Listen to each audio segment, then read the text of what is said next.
Atomfall on Steam Deck, thanks to Rebellion for providing a code of the game. I got a code for the Windows store, so I'm going to have to test this on Windows, but it's verified on Steam Deck. And also, if you have Windows, you actually have it on Game Pass, so that's another good way to get to play it. So if you have Windows on deck, you can play this game very easily. Alright, so time to show you the options. First of all, I highly recommend you go to accessibility. This will be shown to you when you launch the game, but you can change the scale of the text to some crazy amount. In my opinion, for the Steam Deck screen, 110% I think is good enough for the smaller screen. So this is fantastic to have. No wonder it got verified. Text size I think is super important. Then when it comes to the game itself, you can do a lot of customization for the playstyle. But let's go to display, 800p, render scale 100%. We don't have FSR or anything like that. This game doesn't have it. You can also enable HDR if you have an OLED Steam Deck. I highly recommend you enable asynchronous compute. And when it comes to the graphics options, I basically landed to something like this, but I'm going to explain to you what's going on. Honestly, this is the Sniper Elite engine, so it's an in-house engine. The anti-aliasing in this game is not very effective. If you like sharp games like in the past with aliased edges, this will be perfect for you. There's no TAA. I hate TAA in most games, so not having TAA is kind of like a breath of fresh air. My advice is to put it on medium. On medium, it looks good enough. On ultra, it adds some sharpening filter on top of it, which makes it more obvious about the aliasing. Shadow detail, honestly, going anything over medium, I think is a waste on handheld. Let me put it on ultra. So on ultra, you can see shadows at a higher resolution and more into the distance, mostly shadow resolution. So on medium, you get a bit of loss, especially in smaller objects, but honestly, I don't think it's worth going above medium on Steam Deck. Reflection detail, this is for screen space reflections. On low, you lose some of the detail in the reflections. On medium, we have screen space plus the cube maps. I think low doesn't have screen space reflections. And the performance hit is very small. Draw distance. This one on the Sniper Elite engine, I would say is the biggest hit to performance. So as you can see on low, there will be a lot of pop-in, especially on the grass. It will be very noticeable. If you go to ultra, obviously you see all this in real time. But medium, I think is the best of both worlds. The pop-in, you can see it, but it's not that obvious, and the performance improvement is pretty good. Texture detail, honestly, textures on medium don't look particularly amazing, especially ground textures. When it comes to water detail, I think low is fine. It's the quality of the surface of the water, the texture. Honestly, I didn't notice a huge difference unless I was looking for it. Ambient occlusion, do not even think about turning this off. You lose a lot of depth to the scene. Same with the screen space shadows. If you turn them off, it looks significantly flat, and the performance hit on this is very small. Then you got tessellation, which I barely noticed in this game, honestly. And then obscurance fields. This is also pretty common in the Sniper Elite games. This is to have some extra shadowing on your character. As you can see down there with the shotgun, that you have some extra depth, some extra shading there. It also works around enemies, and it has a small performance impact. If you want to keep it on, it's okay, but you can turn it off and get maybe a couple extra frames, especially when enemies are on screen. But I think the biggest downfall of this on Steam Deck is that textures need to be on medium. As you can see, the shotgun looks way better on the high textures than medium. Medium is a little bit too low resolution. But again, in very open locations, I got hard locks to 30 FPS. So if you want to experiment, I recommend trying high. If you get poor performance, maybe on Linux we have more memory available than on Windows. So that's the small asterisk I give there. Try high textures. If you see poor performance, medium is fine. And I forgot to mention before we start, in accessibility, you can also change the HUD scale, not only the text. If the camera bobs or not. Personally, I like to have it like this without camera shake. Maybe increase the FOV a little bit if you feel motion sick. And the full screen effects, that is like the blood on the screen when you have low health, I turned that off. I personally don't like that effect. So this is awesome to have. Personally, I don't think it's an effective anti-aliasing solution. I've been playing it on my RTX 4090 at 4K native, and I can still spot the all the aliasing, especially around trees. So there's no solution for that. If you lower the resolution, it will be even worse, obviously. But performance numbers, pretty damn good. I mean, considering it's a new game, it's a Steam Deck verified game, and I completely agree. This should be verified, so great job, Rebellion. Of course, it's not a full realistic game or anything like that, but I think it looks good enough. As long as the game is good, who cares if it's if it has ray tracing or not? So yeah. By the way, I'm playing this game in an unintended way. This game looks like British Fallout, but honestly, it feels more like a Sniper Elite game in first person with elements of Stalker and the Fallout post-apocalyptic theme going for it. So I changed the difficulty to have lots of ammo, lots of health, and being able to show you the map in a more free manner. But this one is, I would say, stealth makes more sense. So yeah, as you can see, here it can drop into the upper 30s, especially when there's stuff into the distance. The enemies are hilarious. So my advice for this one, with the settings that I showed you, is to lock it to 40. I'm showing you this just so you can see how the game looks on a bigger screen. But yeah, I think it looks good enough considering the performance. I'm happy to see more love poured into the Steam Deck, and of course they're completely blind because I'm in the grass and I'm playing on the easiest difficulty. So again, with these settings, I would say 40s makes more sense. I'm going to show you that in a moment in handheld mode. Let's enter combat. Also, I do not like the 4-step field on this one, but hey, if you find a way to turn it off, let me know. And I died, obviously. But let's jump into handheld mode and see battery life as well. Alright, so now I locked it to 40 FPS using Riva Tuner on Windows. On Steam Deck, on SteamOS is super easy, just hit a button at the side and lock it to 40. And this is how I made it quote-unquote consistent with the settings that I recommended.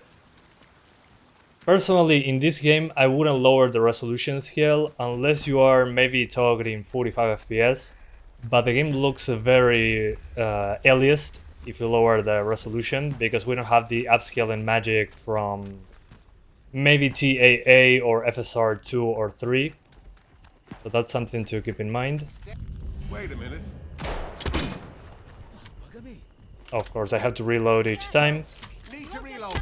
But again, in this game, I think 40 is fine, way better than 30, and considering it's a Steam Deck, and it's verified. Verified usually doesn't mean much, but in this game it's actually true. I'll consider this verified. You can go lower with the resolution and get 45. I'm going to attempt 60s as well later.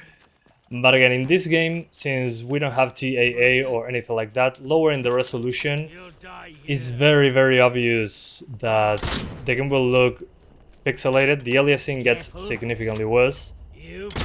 And already at native resolution, I noticed that the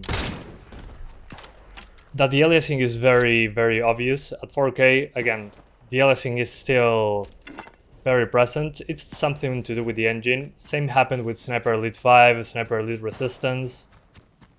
But I do like how the game looks. Again, it's not for a realistic, but I think it looks good enough for a new game.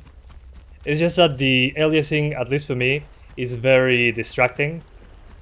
I wish we had an alternative to make that go away.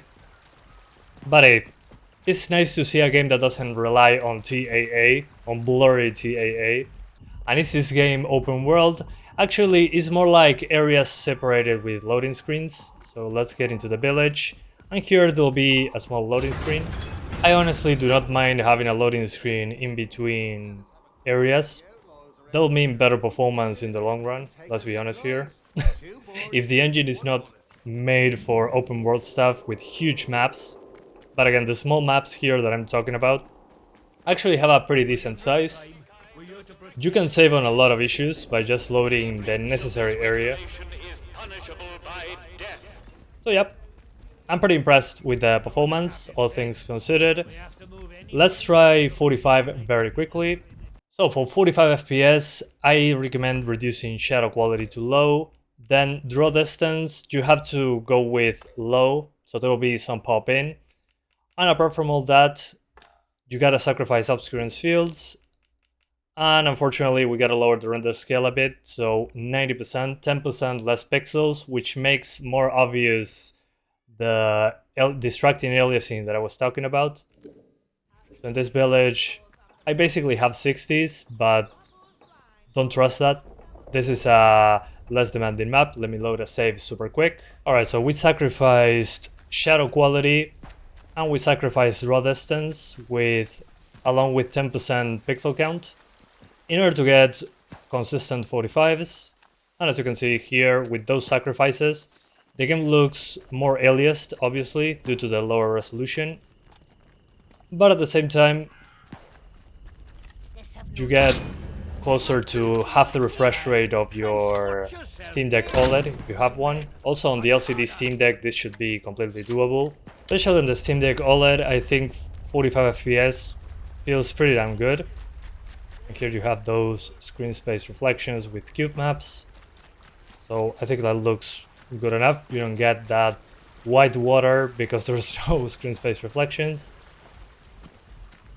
So yeah, this reminds me of older custom game engines. But they have their own thing.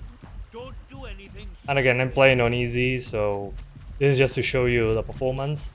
The game is more headed towards stealth, at least in my opinion. But with these settings, 45 is completely fine.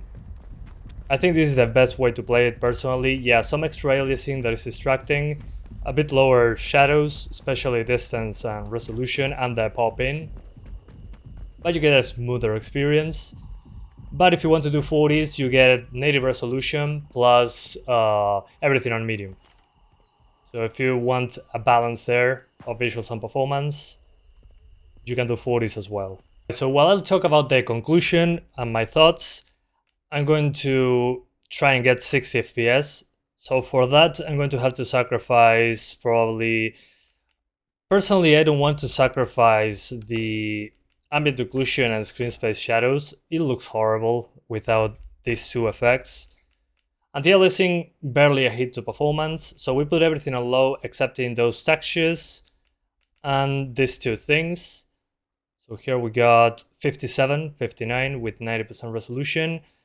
And let's consider, I don't know, the resolution of quality upscaling in other games. That would be 65%. So yeah, it goes that low in other games. So 65% resolution, basically low settings with some extra things on top of it. We lock it to 6 FPS. With that 6 FPS lock at 65% resolution, well, I can see aliasing everywhere. I think it's pretty obvious. Maybe it's not so obvious on camera, but if you want 60s and you don't mind sacrificing the resolution to 65%, unfortunately not as effective visually as modern upscaling solutions, you can do it. And if you want even more consistent 60s, you can disable ambient occlusion and screen space shadows, but again, I think that destroys the presentation of the game, considering the performance that you get from turning those off. But you get a lot more pop in, worse shadow resolution, worse reflections. So I don't think it's worth targeting 60s, but it's an option. And considering it's a new game on a Steam Deck that is verified, running at 60 as an option, I think that's fantastic. I wish we had more non-Unreal Engine 5 games that force ray tracing on us. Again, not every game needs to look photorealistic. My only issue with it, quote unquote, is that I cannot turn off the depth of field. Maybe I missed that option. But yeah, this is more like a slower paced game, I'd say. And the visuals, I think they look good enough. It would be nice to have an option to use TAA as well. The anti-aliasing solution I don't think is super effective if it had native resolution, So that's one thing I wish they could improve. I had the same complaint on Sniper Elite, that we needed better anti-aliasing. But at least the game looks sharp, and that's important in an era that TAA is on every game and they use it to hide low resolutions. Well, that's something nice about the tech part of this game that I appreciate. Custom engines, I miss that. Everything has to be Unreal Engine now. Custom tech is awesome. So I'm happy they went that route. Hopefully they do a newer iteration of this engine with more options and better anti-aliasing. But as of right now, I highly recommend this on a technical level on Steam Deck. It should be verified, so I'm happy it is. Verified day one. I recommend 40 FPS, obviously, because you get a good balance of visuals. Well, native resolution with better visuals.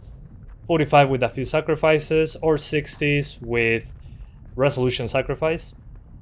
So there is an option for everyone, which is awesome to see. So playing this on Windows versus Linux. On Linux you probably won't get the launcher, but you can tweak the options inside of the game, so that's not a problem. And I'm pretty sure you can probably use high textures on Linux because we have more memory available than on Windows. So try high textures on your SteamOS version of the game. I'll happy to know the results if you guys have a hard lock to 30 FPS. Other than that, I'm pretty damn happy about this game on Steam Deck. It runs fantastically well. It has a plethora of options to choose from, which is always awesome on a PC game. So that's it for now. Thank you guys so much for watching this video. Long live the custom engines. Thanks to Rebellion for providing a code once again. And I'll see ya next time. Bye guys. Thanks for watching.